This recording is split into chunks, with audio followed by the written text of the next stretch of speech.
Good evening, folks. Yes, I know it's been a long time, hasn't it? But, you know, a few issues, private issues, whatever. But, yeah, anyway, I won't go into it. It's very personal.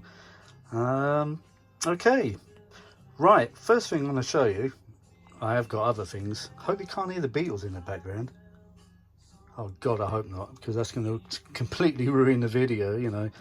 No copyright, well, full of copyright. What am I talking about? I mean, one Beatles song, that's it. You've got to take it down. Right, I've got a TK40 Grundig tape recorder that was given to me from friends of mine I've known for years and years and years.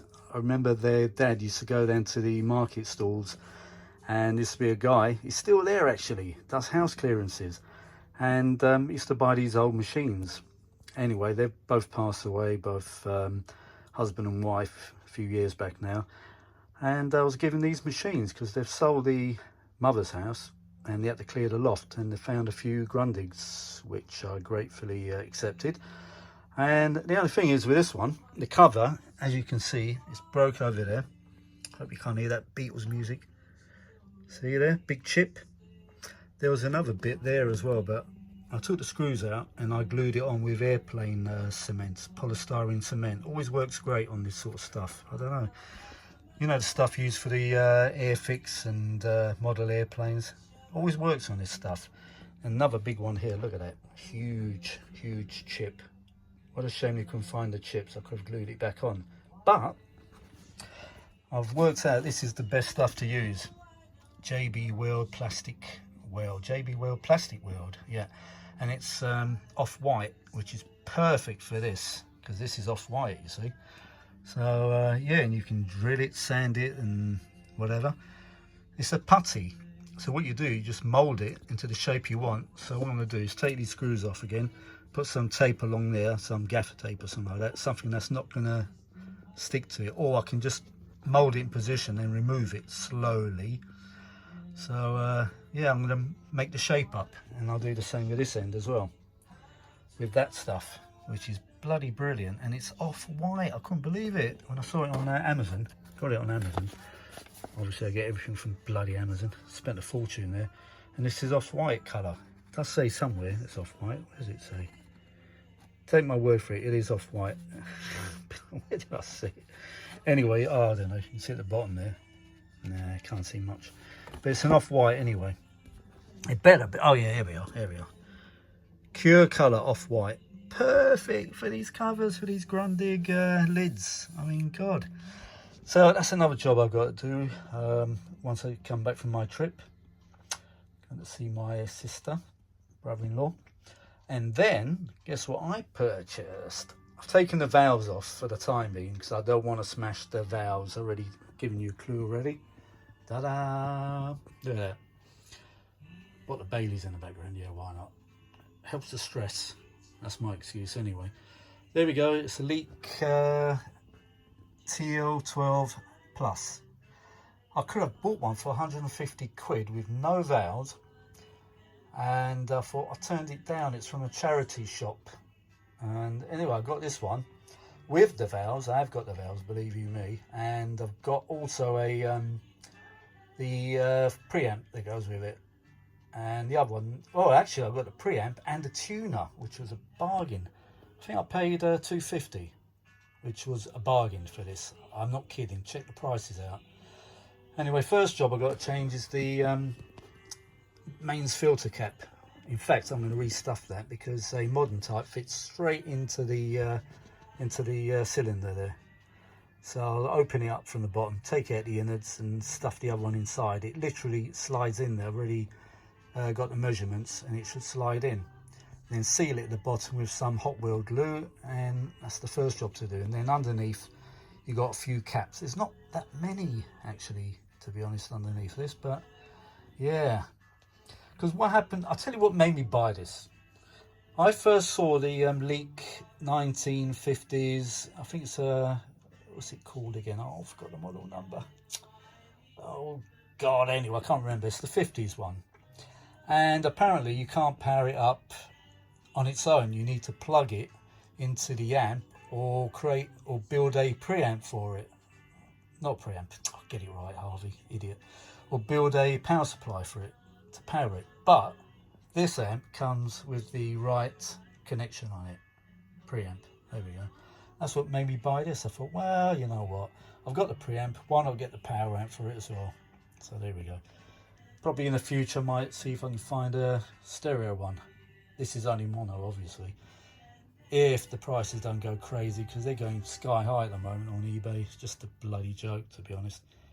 Right, second on the list, well, third on the list of items here. Guess what I've got? Yeah, an NAD 216 stereo power amp, THX. That is a beast. That is really heavy. You know, I've only got one table here and I've still got all that to do yet. The capacitors for the Arcam. Here we are. There he is. Covered it all for the dust, you know, and cooking and all that. So I'm in a kitchen come workshop. Wish I can win the lottery, folks. I can buy a beautiful place with a outside building, you know, proper outside, properly constructed building with, you know, like proper foundations, heating, everything, you know. Even a shower or toilet, because I'll probably spend half my time in there. But yeah, so it's a stereo power amplifier 216, and I found this table, probably from a neighbour actually, really strong one, because this weighs a bloody ton, and that weighs a ton. But it's been here for like 2 weeks now, hasn't come down yet. 3 weeks, solid. You can get cheaper tables, picnic type tables, but this used to hold a big colour TV, so CRT one, so it should be fine. Yeah, so there we go. Look at that, what a beast. If I had two of these, you can actually use it as twin mono, so you can wire it as a sort of mono amp, and it does chuck out a lot of power, believe you me. So that's what I've been doing all this time, buying stuff, not really fixing anything like I should be doing. I've still got an Armstrong amp to fix. That was blowing fuses. I've got some power, what do you call it, power transistors from China.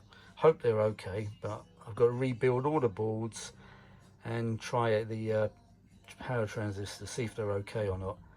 Then I've got to build myself one of those little lamp things, you know, lamp limiter, because that can actually save you blowing fuses, having a lamp limiter, if there's still a short, whatever. So I need to do that. So many things to do. What was it Joker said, Batman movie? So many things to do and so little time. I think it was Jack Nicholson, wasn't it? But there we go. Cute amp. Looks nice with the valves in. God. I actually got one of those spare valves actually. A GZ34, or as you say in the States, GZ34. And it's got two EL84s. Look at that. ECC81. I think that's the preamp. Is that the pre-valve or whatever it is? One of them's a rectifier. EF86. Hang on a minute, which one's which? ECC81. Could be a rectifier valve, that one. I'm not sure. It's one of them anyways. Either I think it's the ECC81's a rectifier valve. Yeah, so these go for about 475 quid. I'm not kidding. It's a bloody joke really when you think about it. It's only mono, for God's sake. But there we go. But I thought, you know what, instead of building a power supply for the little preamp, why not just buy the amp? And this came at a really good price. The guy was asking $350, and I sort of made a crazy offer, $250, and he took it. So well done, Harvey. So there we go. Yeah, I'll show you the preamp another time. I haven't got room at the moment, as you can see. My parts boxes are full of parts, capacitors, transistors, whatever. Oh, it goes higher. Way. Oh, what a nightmare working here. It really is. God almighty. Yeah, working in this place. Where's the boss? I want to leave. I'm handing my notice. I'm going. I can't work in a place like this. Oh God. So that's it. I'm going to make it short and sweet, and that's what I've been doing. So there we go. Buying stuff and finding a place to store the gear. But when I come back, I'm going to do this because the machine hasn't got a top at the moment. It's going to get all dusty. So I'm going to, as I say, rebuild that. Rebuild that over there. So there we go. Yeah, luckily that bit was still attached. and I glued it with polystyrene cement, and it's solid. That's aircraft glue used for Airfix. Remember the old Airfix aeroplanes? Yeah. Apart from that, the machine is in great condition. I think it got damaged when they pulled out the loft, to be honest, because that looks quite a fresh sort of break. I'm not sure. It's lighter than the top bit. Oh, I don't know. What do you reckon? Has it got a fresh break or not? Hard to tell, isn't it? Anyway, folks, so I'm going to leave you for now, and I'm going to have a little break for a while, and I shall upload this to YouTube, and I shall chat to you all later. Bye for now.